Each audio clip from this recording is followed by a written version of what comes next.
नमस्कार दोस्तों, अक्सर आपने खबरों में या सोशल मीडिया पर सुना होगा क्लाउड बर्स्ट यानी बादल फटना। पर क्या वाकई बादल गुब्बारे की तरह फट जाते हैं या फिर इसके पीछे कोई और वैज्ञानिक वजह है? चलिए आज इसी रहस्य से पर्दा उठाते हैं और जानते हैं क्लाउड बर्स्ट के बारे में कुछ रोचक और जरूरी तथ्य। तो बने रहिए इस वीडियो के अंत तक। Fact 1, not a burst.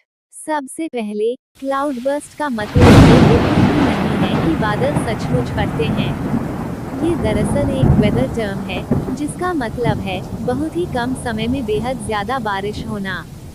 Fact 2, the 10 cm rule. Bharat में किसी भी जगह को ऑफिशियली क्लाउड बर्स्ट घोषित करने के लिए ये शर्त है कि वहां एक घंटे में 100 मिलीमीटर यानी 10 सेंटीमीटर से ज्यादा बारिश होनी चाहिए। सोचिए, सिर्फ एक घंटे में इतना पानी। फैक्ट 3, पहाड़ी इलाके हॉटस्पॉट क्यों?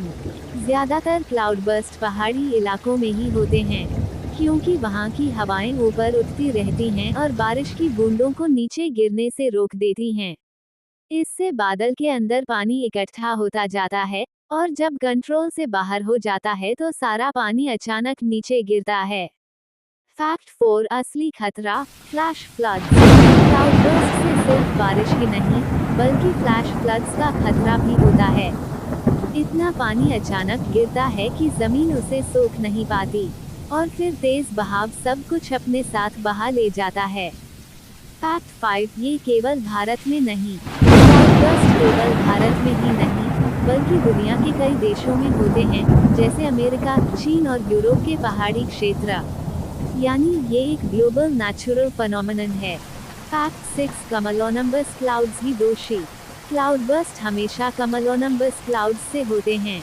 ये ऐसे बादल होते हैं जो 15 किलोमीटर तक ऊंचाई तक जा सकते हैं और अपने अंदर भारी मात्रा में नमी जमा कर लेते हैं। तो दोस्तों, ये थे क्लाउडबर्स्ट से जुड़े कुछ दिलचस्प और जरूरी तथ्य। अब अगली बार जब आप क्लाउडबर्स्ट शब्द सुनेंगे, तो आपको पता होगा कि ये सिर्फ फटा हुआ बादल नहीं बल्कि साइंस का एक कमाल है। कमेंट में बताएं आपको इनमें से कौन सा तथ्य सबसे